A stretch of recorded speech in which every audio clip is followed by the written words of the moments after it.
Hi friend, कैसे हो आप सब मज़े में। मेरा नाम है विजय आहिर। मैं यूरोप कंट्री की इन्फॉर्मेशन देता रहता हूँ और मेरी चैनल का नाम है इंडिया टू यूरोप। तो आज का मेरा टॉपिक है कि बहुत सारे लोग मुझे सवाल पूछते हैं कि हमें कौन सी कंट्री यूरोप में जाना चाहिए और उसका वीज़ा रेशियो कैसा है और वो कंट्री हमारे लिए कैसी है। तो मेरे हिसाब से देखो, अभी सबसे बेस्ट ऑप्शन है क्रोशिया कंट्री। उसका वीज़ा रेशियो भी बहुत अच्छा है। 95% वीज़ा रेशियो, 5% समझ लो, 5% वीज़ा रेशियो समझ लो रिजेक्शन जाने का चांसेस है। वो भी समझ लो कोई तुम्हारी प्रोफाइल बराबर नहीं होती या तो कंपनी की प्रोफाइल बराबर नहीं होती तो 5% वो केस में है समझ लो। ज़्यादातर के वीज़ा मिल ही जाता है और अभी बहुत इजी है।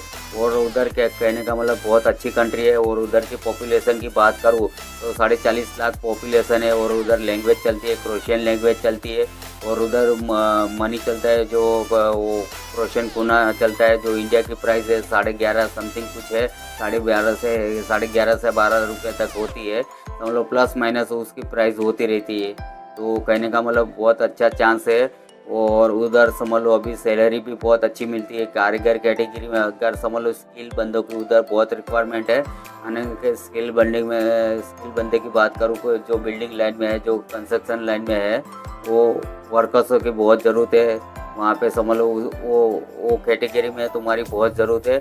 और उसके वो कैटेगरी में समझ लो तुम्हारे पास में कोई भी स्किल होती है समझ लो, वो कैटेगरी में समझ लो मैं बात करता हूँ कि कारीगर कैटेगरी समझ लो। यहाँ पे कहने का बिल्डिंग लाइन में, तो वो जो लाइन में कंस्ट्रक्शन लाइन में बहुत अभी वैकेंसी है। और कहने का मतलब अगर समझ लो कंस्ट्रक्शन लाइन में तुम्हारे कोई कोई सा भी फील्ड है समझ लो, कारपेंटर हो, इलेक्ट्रिशियन हो या प्लम्बर हो या समझ लो टाइल्स फिटिंग हो या कोई भी कैटेगरी हो, तो वो कैटेगरी में क्या है कि अभी देखो उसमें ज़्यादा एजुकेशन भी नहीं मांगते, ज़्यादा तुम्हारे एज एरिया भी ज़्यादा नहीं मांगते। कौन क्या होता है कि क्या मांगते हैं ये लोग, तुम्हारे पास में समझ लो कोई ना कोई स्किल होनी चाहिए। तो वो केस में क्या होता है कि वीज़ा लगने का चांसेस बहुत होता है। और उस स्किल में अभी ज़्यादा वीज़ा मिल रहा है वो कैटेगरी में, यानी कंस्ट्रक्शन कैटेगरी में बहुत सारा वीज़ा मिल रहा है और उसका वीज़ा रेशियो भी बहुत सक्सेसफुल है। तो आज का मेरा टॉपिक यही है कि भैया, ये कहने का मतलब कि कंट्री अच्छी है, उधर लोग भी बहुत अच्छे हैं। अगर समझ लो तुम उधर जाते हो, काम करते हो, तुम्हें 4-5 महीने में टीआरसी कार्ड मिल जाता है। पहले टीआरसी मिलता था 1-2 साल का। अभी ऐसा सुनने में मिलना आया है कि अभी तुमको टीआरसी कार्ड जो नेक्स्ट अभी जो नया साल आ रहा है बराबर, तो नए साल में क्या है कि बहुत सारे कंट्री के रूल्स एंड रेगुलेशन चेंज होते हैं। तो नए साल में क्या होता है कि नए साल में अभी ऐसा सुनने में आया है कि अपने जो कानून है वो समझ लो क्रोशिया बहुत इजी कर रहा है और वर्क परमिट का भी बहुत इजी कर रहा है। और ऐसा सुनने में आया है कि जो जो पहले टीआरसी जो तुम्हारी थी, अभी वो 3 साल की टीआरसी बनेगी। तो अभी अच्छा ऑप्शन है, कंट्री अच्छा है, उधर की पॉपुलेशन भी बहुत अच्छी है। तो और कहने का मतलब कि सब कुछ अच्छा है। और समझ लो सैलरी की बात करूँ तो कारीगर कैटेगरी में 800 से 900 सैलरी मिलती है। अगर बात करूँ मैं हेल्पर कैटेगरी में, तो हेल्पर कैटेगरी में 750 के ऊपर है बराबर। तो अच्छी सैलरी है समझ लो। तुम लोग को और टाइम लगा के भी समझ लो 1000-1500 यूरो कमा सकते हो। और 1000-1500 यूरो समझ लो तुम गिनने जाओ तो समझ लो इंडिया के ऊपर लाख रुपए के ऊपर होता है बराबर। जो कहने का मतलब कई कारीगर को यहाँ पे समझ लो इंडिया में तुमको कितना मिलता है समझ लो, महीने का मिलता है समझ लो। यहाँ का दिन का दिहाड़ी के हिसाब से तुम्हें मिलता है 600 रुपये, 700 रुपये, 800 रुपये मिलता है। तो वो केस में क्या होता है कि लाख रुपये सैलरी मेरे हिसाब से कोई कम नहीं है। तो अच्छा चांस है, अच्छा गोल्डन चांस है, क्योंकि मेरे हिसाब से मैं कहने जाऊँ तो अच्छा गोल्डन चांस है। वीज़ा भी रेशियो अच्छा है और कंट्री भी अच्छी है। और उधर समझ लो एक बार तुम उधर कोई भी कंपनी में 1-1.5 साल रह के कोई भी एक्सपीरियंस लेते हो, उधर उसके समझ लो आजू बाजू की कंट्री है, 27 कंट्री की बॉर्डर लग सकती है, 27 कंट्री की बॉर्डर लगती है।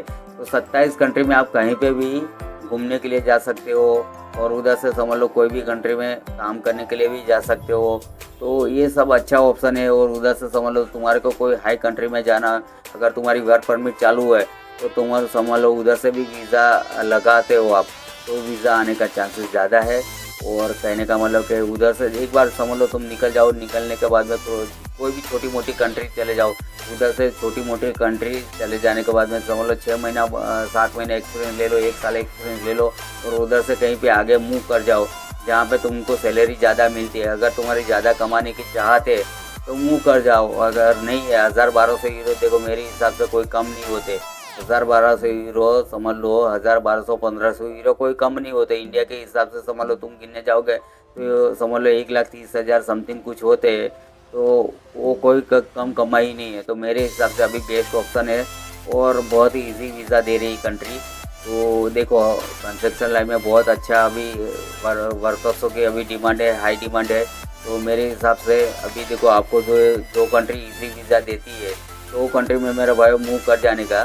तो और देखो मेरा कहने का मतलब ये दोस्तों ऐसा ही है ना कि देखो हमें क्या होता है कि पहले कहीं ना कहीं घर से बाहर निकलना होता है, और कहीं पे भी समझ लो तुम निकलो, कहीं पे भी तुम कमाओ। और देखो एक बार कहने का मतलब कोई भी कंट्री में चले गए और उधर समझ लो तुम काम करते हो बराबर, और कोई कंट्री में काम करते करते ही तुम दूसरी कोई कंट्री का वीज़ा अप्लाई करते हो तो वीज़ा आने का चांसेस ज़्यादा है। यहाँ से इंडिया से तुम अप्लाई करोगे तो इंडिया से होगा नहीं। अगर बाहर कोई कंट्री में समझ लो तुम्हारी वर्क परमिट चालू है या तो तुम दूसरी कोई कंट्री अप्लाई करते हो तो उधर के वीज़ा रेशियो आने का सक्सेसफुल भी बहुत ज़्यादा है।